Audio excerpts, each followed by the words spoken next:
Let's see here. What else we got? How you're wrong about the death penalty in the Bible. Yeah. Okay. So you wanted to talk to me about how I'm wrong about the death penalty? This one's one I really do want to get to at some point. Steelman argument what's a Steelman argument, by the way? Steelmanning an argument is representing a position perhaps even better than the person that holds that position. Right. So, which is the opposite of strawmanning a position, which is very weakly representing somebody's held position and destroying it and thinking that you're these smarter. evolutionists over here think this, and they're like, no, that doesn't Which represent is very, very easy to dismantle because they think this one thing, and then you demolish it, and it's like, that's not even what we believe. You don't give credit to the nuance and everything. Yeah, exactly. Yeah. Okay, so Steelmanning arguments. Steelman argument for flat Earth theory. Okay. Yeah. Oh, okay, I got you all day. 100%. Do you actually? Yes. Go. I was a short flat Earth enthusiast for a very brief period of time. It was only a couple years. NASA's lying to us. Okay. Steelman argument, flat Earth theory. Go. It was for like 5 minutes, and I looked at too much B.O.B. The Watchers, man. Yeah. All right. Flat Earth. Yeah. So, one of the things that is said from a flat Earth perspective is that as somebody who has flown all the way to Cambodia, of all places, from the United States, when I'm on that plane, they say that if you go high enough, right, in altitude, you can look out the plane window and see the curvature of the Earth. Now, I personally was there. I saw this. I saw the curvature of the Earth. However, it is also the case that windows on the plane are also curved. So the Earth might have been flat. Prisms, dude, yeah. And instead what of if it's so add on top of that. So let's contribute to that. So if you like take your glasses, like I wear glasses. So if I take them like this and I do this, what I'm seeing moves. It changes. It's changing in size right now, and it looks like it's moving position in the room if the glasses are on it. So like the windows on the plane. Yep. Therefore, bro, if I come out of this as a flat Earth theory guy, oh my god. Therefore, the Earth is flat. Okay. All right. The only argument you did. Well, I feel like we're straw manning them. Let's keep going. Okay. Let's keep going. That's point number 1. All right. Point number 2. I was a flat Earth enthusiast for a while. I was a very, very brief period of my time. I was just derailed you. Sorry. And then point number 2. Okay. NASA's pictures of us landing on the moon. That's what I would have brought. I would have been like, yo. Many of them are doctored. Okay, for sure. Yep, Hollywood this theory. is demonstrable. I mean, I think there's a great quote from a fantastic and rigorously analytical band called Red Hot Chili Peppers that says, "Space was made in a Hollywood basement," and I think that's actually true. Because and to be fair, right, to be 100% honest, it is true that NASA released photos that they said were in space when they were in fact actually in training. Now that's possibly there's easier explained reasons. Something like perhaps the film that was used you love conspiracy theories. You should be all about this, right? I never looked into it. Yeah, the film that was used to take pictures and video of those that were actually in space through their re-entry into the atmosphere, the radiation actually corrupted the film. That's the theory, and that NASA didn't have very great photos. We were in the middle of the Cold War, therefore we should just release some of these more clear photos from training. Now that's the reasoning, but nonetheless, the government lied. At least NASA. All right, yeah. So we're saying, okay, so that makes sense. So we've got prisms and we've got lenses. We've got lens warp, and then we've got manufactured space stuff. Yep. What about like reptilian people? Is there a part of this theory that involves this? Yes. No, stop it. Stop. No. I could keep building on like other conspiracies. Well, no. All right. So for example, all right, I get the space thing, like the moon and whatnot. But what about like? All right, you ready? Elon Musk's putting thousands of satellites up right now. He's a shill for. Okay. New World Order. New World Order. Ooh, Illuminati. Illuminati. That's really behind this. So what do they call it? It's that's behind us. That's the old World Order. Us. Yeah. Okay. Yeah. It's behind this. We already know about the Illuminati. So the Illuminati's Illuminati. So I think one of the things is what is it? So there's this theory about how those that are involved in these secret organizations, what they're really trying to do is consistently warp people's perception of the world. For sure. Right? Yeah. And it's called Satan. Yeah. So these people worship Satan, and one of the things that they're doing is altering our conception of the cosmos just in general, right? Because if we have this reductionist, materialist account of the world, there is more evidence as to not believe the Bible, right? And it pulls us away from the truth. Sure. So what is one of the greatest lies that's ever been told? That the Earth is round. No. When? No. I know. No. The greatest lie ever told is that Epstein killed himself. Okay, yeah. All right. Just gotta get it in. All right, anyway, Just P.S. Jeffrey Epstein didn't kill himself. Yeah. So that's definitely the worst lie. Or the So oldest point lie. number 3, flat Earth is Jeffrey Epstein didn't kill himself. Point number 4 is oh my gosh. Yeah, so the part of the theory is that there's this grand elaborate scheme to warp people's perception. So this is the motivation behind why would so many people lie that quote unquote didn't have any motivation, right? They didn't have any reasons as to why they would say something like a scientist or an engineer or astrophysicist. Yep. And the truth is that they're all deceived by Satan as part of this grand elaborate plan by the principalities and powers that currently rule over our age being manifested in a warping of our perception of the cosmos. Okay. So that's number 4, that where these more scientific now this is a world order though then, because like Russians have sent stuff to space, like International Space Station, like other countries are involved. You know, I don't know if this was one of the first things that was said when the Russian cosmonauts got into space, but it was certainly something that was said where it was like the Russians sent down a like a telegram and they said, "Hey, we're in space and God's not here."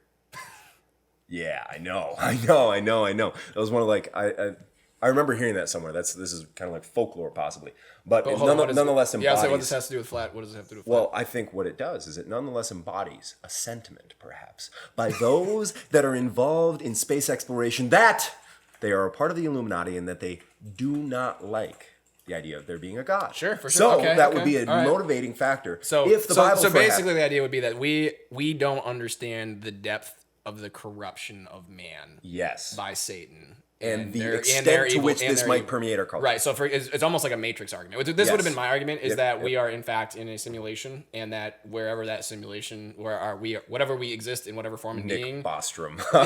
The simulation argument. Right, we're in a simulation, and that like realistically we are a being, a body, something somewhere, but what we're experiencing right now is simulation. And where we're at, it's, we're really flat Earth. Yeah. But we just see the curve. But we perceive it as that. Yeah, the simulation. But anyway, it's a similar argument, right? Because you're saying we're so corrupted. Like there's such a corruption going on that like reality. It's like the Truman Show. Yep. Yeah, it's like the Truman Show. And he reaches the edge and just Satan's running the Truman Show on us. Yeah, exactly. Flat Earth. That's what motivates. So I think there's a really interesting point though here, just in general about conspiracy theories, because those that believe that their coworkers are talking about them in the break room, right? That's a kind of conspiratorial idea, right? They're paranoid, right? Somebody's talking about them, right? And that on a very meta scale, right? A very very big scale, is kind of what conspiracy theories end up delving into. It doesn't mean that they're like immediately false, but it just means that they do exist in this realm where people do have a disposition toward like trying to explain phenomena using these kind of like paranoid delusions in a sense. It doesn't mean that they're necessarily delusions. The United States government has done tons of things that we would say are completely delusional, and there's no way the United States government would do that. But they did. Like acid testing on people. Like acid testing on people, dude. Or Operation Paperclip. I don't know. Tons of stuff, man. Like I feel like you brought up Operation Paperclip. You have without going full off. Is that the conspiracy theory that actually proved out true? Yeah, it's Operation Paperclip was that, I believe, you might want to look this up quick. Just to make sure that I'm not completely wrong about this. When I say, Flat Earth was a very short, brief stint in my life, namely about 16 seconds on an Instagram post where I was like, what if? But what it ended up becoming was more of an interest in just generally how the, kind of how we conceive of some things as absolute when they might in fact not be. I believe Operation Paperclip was when the United States government brought in Nazis. Is that right, Taylor? German scientists. Yeah. So after World War II, right, you'd think that the great United States government was like, all right, we defeated Hitler, and now we're going to continue our crusade for justice. And we're definitely not hold on. I'm making a caricature, I know. I know, but okay. I'm making a caricature. I was going to say that's a pretty bad caricature because we did not even want to get into the war at the start of it. Yeah, it was a good thing that we did. I'm not saying it's not a good thing. I'm just saying it wasn't like, let's crusade. Well, yeah. Well, anyway, what I'm representing is our common perception of how the United States viewed themselves. Sure. Yeah. So we would think that the way that perhaps we're taught is that the United States engaged on a crusade for good in stopping Hitler and then continuing on to stop the big bad Soviets. Is there oil here? Well, dude, the Iraq War is something totally different, and I would love to have a conversation about that one. But Operation Paperclip was namely, there's a great guy named Tom Lehrer, and he has this song, and he was like a piano player in like 1950s. And he Hold on, but what is Operation just Paperclip? hear me out You're for so a far from- second. Gosh. All right. So Tom Lehrer writes this song, and he goes,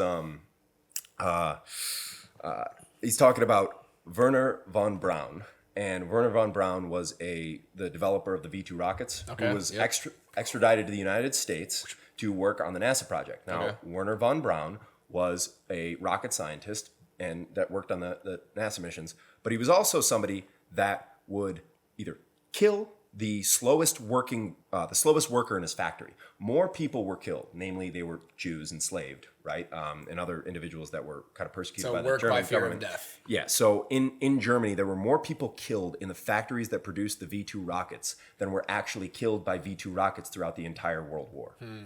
And We brought that guy over. and that guy, Werner von Braun, who was the director of the factory, we brought him over here. We gave him citizenship. We gave him a career. We gave him a life. And I think it's Tom Lehrer, has this really funny song, and he goes, and to which all this I would respond, God works all things together for good. Amen. Yeah. But and there's this line where he's representing Werner von Braun, and he goes, I just send them up. I don't send them down. That's not my department, says Werner von Braun.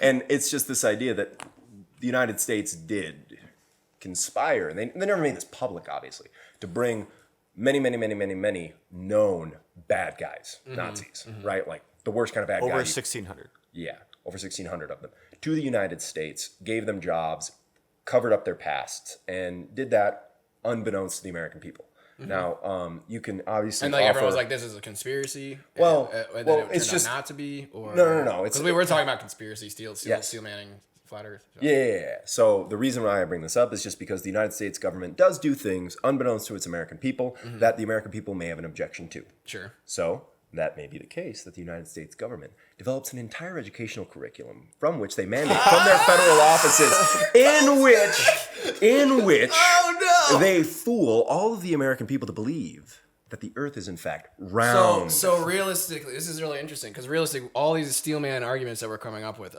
many of them, are contingent on an idea that everybody's in on it, basically. Like a certain group, a certain group is in on it.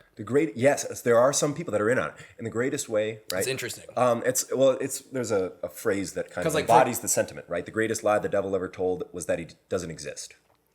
Yes. Because if I can give I'm you not one. asking you to believe a lie, Rich, because if you knew it was a lie, you wouldn't believe it. In fact, I'm going to have everybody around you believe that it's the truth. Right. And you're going to learn it from them. You're not Yep. going to learn it from me when Yep. I know it's not true. Well, the reason I thought it was interesting, like the whole yeah. Everyone's in on it type of thing is just because like I was going to ask about, did you see the Red Bull jump where he jumps from space and he rides the hot air balloon up there and whatnot? So then he has to be a part of the government or in on this organization. Yeah, but he had the face mask. But there's tons of camera views from the weather balloon that shows the curvature. And Yeah, well, the Red Bull is clearly going to be in on this great economic syndicate that controls everything, Rich. So if that's the case, then clearly they didn't just send any Joe Schmo. Well, then on top of that, though, so I met this other group of individuals in Philadelphia, great guys, run a really cool company where they basically just, it's kind of like marketing, and they work on cool stuff. They're just like, we picked this project because it's cool. So they did this one thing where they sent coffee to space. It was like a marketing campaign. It's probably you'll find the name of the company and whatnot. Yeah. So they would have to be, because you see a Go. So this is an independent random company that put a GoPro on a coffee thing and sent it up into space on a balloon and whatnot, and they retrieved the camera. So either the camera was manipulated. Wait a minute. It could be that low. It could be that low, right? It could be firmware level. Yeah. Well, all right. So hear me out with this. Firmware level. Rich is like, hear me I'm out over with here this. just. Hear me out with this. It's getting me, man. You ready? You ready for this? So, the difference between Euclidean and non-Euclidean geometry. You ready for some mind-blowing stuff? All right. Euclidean geometry exists in a two-dimensional plane. Namely, the postulate, one of Euclid's axioms of geometry, is that two straight lines will never intersect. Yep. Okay. Yep. Now, in non-Euclidean geometry, namely that which actually governs the world, it's the thing that Einstein built his ideas off of. Gravitational time dilation. Yeah, that's where we're going with this. So hear me out with this. What if it's not the case that the Earth is only flat or that it's only round, but that when we are on the Earth is perfectly flat. But the further away we get from it, the shape of the Earth begins to round due to our perception. Because we can never see the side of it, we actually don't see it go all the way around. All we see is that a flat plane begins to curve due to our perception of it. Have we successfully steelmanned flat Earth?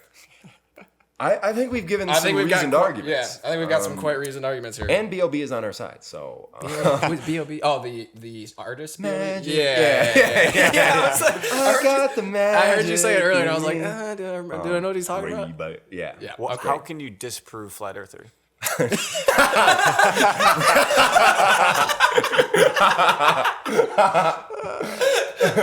Well, based on this Steelman argument, I don't know that we can.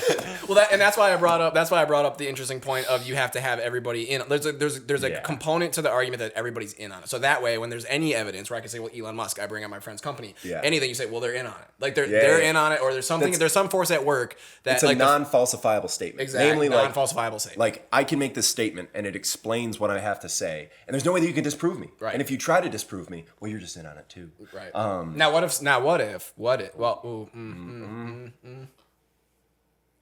What if we're actually right? No, it's such an interesting conundrum because then if you say everyone's in on it and then you try to talk like I'm gonna go talk to Elon Musk and he's gonna tell me, yeah, no, it's round. Well, he's lying.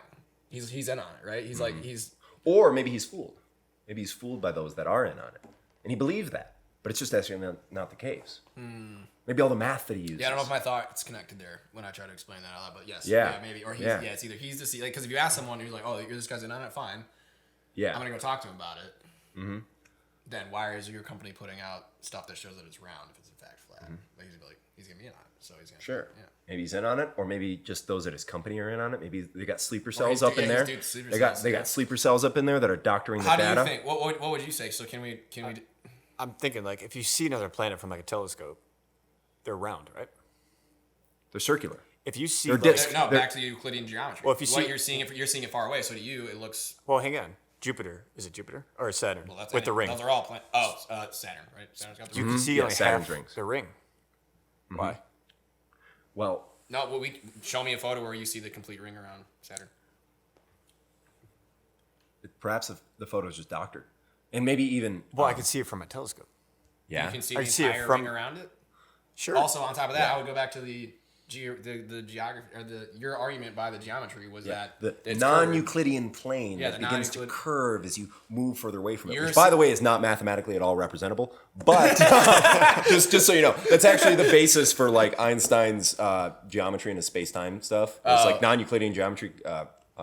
Something. Wait, is it interesting because it's like we can observe. Well, Einstein's trying to come up with a theory to explain what we can observe, and so we observe something. Yeah, there's some validity. And there were a lot of ways in which this is just very quick, interesting digression. Okay. But Einstein was actually wrong about many things. Sure. And there was really interesting stuff. There was there was Einstein. What's called. But what he was right about served to advance. Like even being immensely. Wrong in certain ways. Well, we literally it's like the 80-20 rule. Dude, we literally went from like Newtonian mechanics to Einstein. Mm-hmm. And there was like this massive shift in it. And I mean, Einstein gets a lot of the credit for it, but obviously there were a lot of people behind the scenes and stuff like that. But one of the interesting things is that a guy named Kurt Gödel solved Einstein's field equations and he gave it to him as a present for his birthday. And it was really funny. So Kurt Gödel is one of the greatest logicians of the 20th century. And Kurt Gödel solves these field equations, right? He gives it to Einstein for his birthday. And what he says to Einstein, you think it's going to be a great present, right? Like, I made these field equations. So he gives it to him and he says, according to your calculations and model, time travel's possible. And Einstein's like, oh man, and he got really upset. Wait, is time travel not possible? God's outside of time. I'm